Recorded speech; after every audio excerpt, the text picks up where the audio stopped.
Hey, you guys, Yulia here. So it's a complete washout outside today, and that's why I'm back in the plant room because I cannot do any gardening this weekend. But I received some plant boxes in the mail, and I think it's a perfect day for unboxing. So this box is from Prairie Nursery, and this box is actually a complete surprise to me. This is from Steve at Natchez Glen. Steve and I follow each other on Instagram, and I came home one day and there was a box in front of my house, which was so sweet for Steve to send me.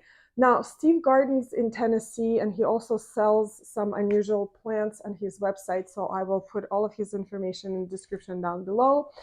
But I will start with this box because I kind of know what's in here, but I have no idea what's in Steve's box. It will be a complete surprise to you and to me. All right, so as I mentioned, this box is from Prairie Nursery, and they specialize in native plants. Now, I've ordered from them before, and I really like the quality of the plants. But the thing about getting these boxes in the mail right now, this time of year, is that I usually don't remember what I ordered because it would have been months ago, like January or February, on a cold night when we're all thinking about our gardens and we browse these beautiful websites and we tend to overorder or order something that we would not usually order. Anyway, some of these plants are a complete surprise to me because I don't remember ordering them, but apparently I did. So here's the packing slip, and I actually have a computer over here because some of these plants are new to me, so I can reference some of the information. And yes, I do not know all of the plants because there's thousands of plants in the world. I do not know all of them, and I admit it freely. But let me start unboxing. I don't know if I should just take all of them out. You know what? Let me just take all of them out, and then we'll go over what I have.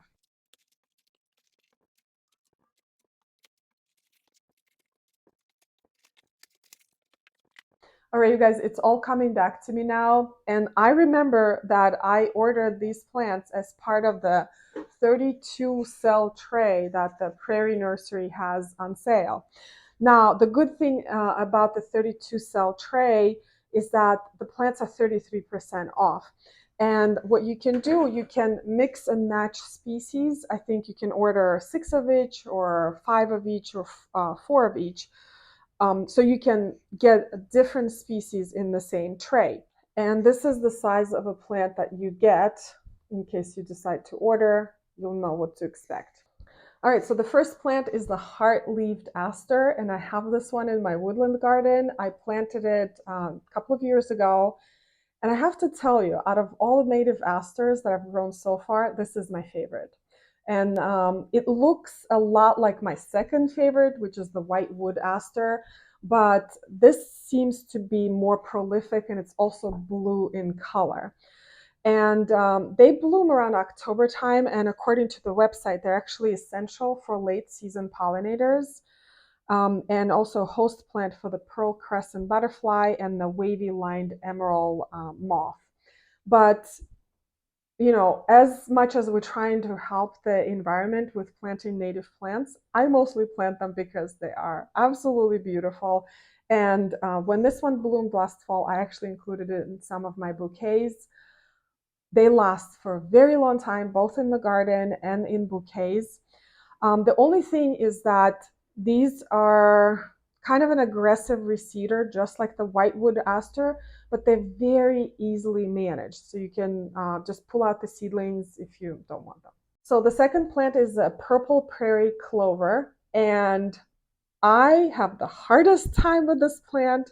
This is the third year I'm trying to grow it. I'm not giving up. So I actually started it from seed 2 years ago, planted out in the garden, and it's perished. Same thing last year. I think this is a very delicate plant. If you start it from seed, it kind of gets lost in the garden, but I'm hoping I will have more luck with it as a plant. So when I plant it out in my sidewalk border, it's not overcrowded by all these other plants. This is a gorgeous little plant, and everyone that I know who's grown it or seen it are obsessed. So the next one is wild quinine, and I also have this one, and I've grown this one for years. I love this plant. I'm not sure why it's not more popular because it's very easy to grow. And when it blooms, and it blooms around August, September time, the flowers last forever. The next one is pale purple coneflower. And I have this one in the garden as well. I actually started it from seed a couple of years ago with winter sowing method. That was the only way that worked for me. I tried starting it under lights before, but this plant definitely needs stratification if you're trying to start it from seed. But I love this plant so much, I need more in my garden because it has this beautiful, graceful flowers with petals kind of pointing downwards versus the regular coneflower. There is a variety, I think it's called a hula dancer, that is supposed to be a little bit more sturdy in the garden. It's on my list. I'd love to try that one as well. And this one is Heath Aster. I know nothing about it. That's why I'm going to read a lot of information from the computer. So this basically says that it thrives on the driest sand and gravel soils, produces a blizzard of small white flowers in late summer and early fall, about 1 to 3 feet high, has a narrow upright habit, and one of longest lived native asters, creeps by rhizomes. So basically it sounds like this plant needs dry and sandy and rocky soils. So if you have a spot like that, I think this is a great aster to try. I'm thinking about planting it in my health strip. That is the only dry, sandy, kind of poor soil site that I have in my garden. Looking forward to seeing this one bloom. And the last plant in this box is a nutting pink onion. I've never grown this plant before, but I see a lot of other people growing it, and I feel like I'm sort of late to the party. What I liked about this one is the flower head sort of points downwards versus other Allum species that we grow in our gardens. Also, know nothing about this plant, so I kind of have to read about how to take care of it or where to grow it. So basically it says that it grows in full or partial sun, variety of moist conditions. It will eventually spread by seeds and bulb offshoots in suitable areas. Plant in mass for stunning display. Planting in mass, always a good idea. Also says that because of its pungent smell, it is deer resistant. All right, let's open Steve's box. But first, look at the packaging. Isn't this so pretty? So there's a thank you card. There's a letter. I'll read you the PS, actually. You're doing an incredible job sharing your passion. Keep expanding home gardeners' minds and keep the quizzes going. Gardening knowledge is power. So the quizzes that he mentions are plant quizzes that I do online on Instagram, and they're actually a lot of fun. If you guys are not on Instagram yet following me, you should. They're a lot of fun. There's some plant stickers here. Oh, this is like Christmas. So this is the April favorites merch box. Okay, there's a box number 1. This is very interesting. Box number 2. Box number 3. And look, they're all have, oops, I don't want to disturb the plants. They have beautiful drawings on them. There's more instructions. Oh, there's something about peonies. I have a feeling there's going to be some peonies in here. Box number 4, 5, and 6. These are upside down. Did I open these upside down? Oh my goodness. I hope I didn't damage anything. But let's open the first one.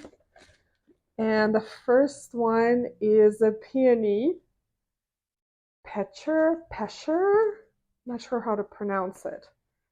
Oh my goodness. Oh, look at this bare root. Oh, so healthy. This is kind of hard to read, but Peonia Pecher is a stunning herbaceous cultivar that boasts large ruffled double blooms, soft pink with a hint of peach. Wow. Oh, I'm going to find photos of all of these and post them as I'm opening this.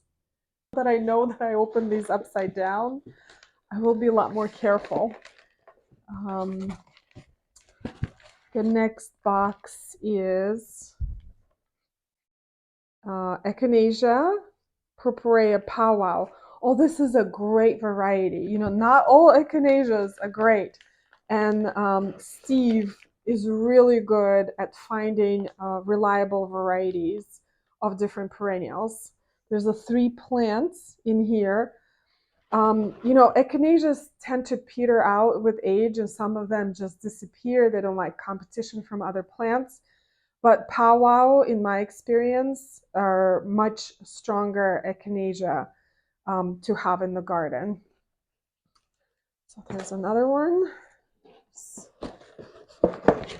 Here. This is Stachys Hummelo, which I have. I love this plant. There's also 3 plants in here. And I'm sorry, it's my fault that I opened them upside down. They're kind of all dirty. But I will post a video of my Stachys in my garden. It is a wonderful plant, great for pollinators, blooms around June time, and it's also deer resistant, which is great. Oh, this is a beautiful one. Heucherella Copper King. Don't have this one. These are big plants. Look at this. Oh, I will wash off all the soil, of course, when I planted. I'm sure the color will shine through. I don't know anything about this plant. Perfect for adding color and texture to your gardens or containers. Oh, there's another peony in here. Catharina Fontijn. Named after Catharina Fontijn, a Dutch woman who contributed to the development of peony breeding in the Netherlands. Catharina Fontijn is a captivating herbaceous peony with large semi-double blooms, shades of soft pink and creamy white. Oh. Okay, and the last one. I really love the surprise part of this. Oh my goodness, this is full of plants here. This is Phlox, a hybrida, Magenta pearl. Yes. Oh, love Phlox. Oh my goodness. Phlox is such a great plant. Look at this. Remember the bare roots that I planted from Costco? They're like those tiny things. This is a bare root from Natchez Glen. My goodness. I have to read about this one. I don't know this one either. Oh, but thank you so much, Steve, for sending this to me. I can't wait to plant them out in the garden. I will definitely find prime spots for them. Actually, right here, Steve does say what to do with your buried perennials if you cannot plant them out right away, that you should put them in the pot with soil. All right, you guys, this is it for today. This was actually really exciting because it was sort of surprising because I did not remember what I ordered from Prairie Nursery, and Steve's order, I had no idea what was in it.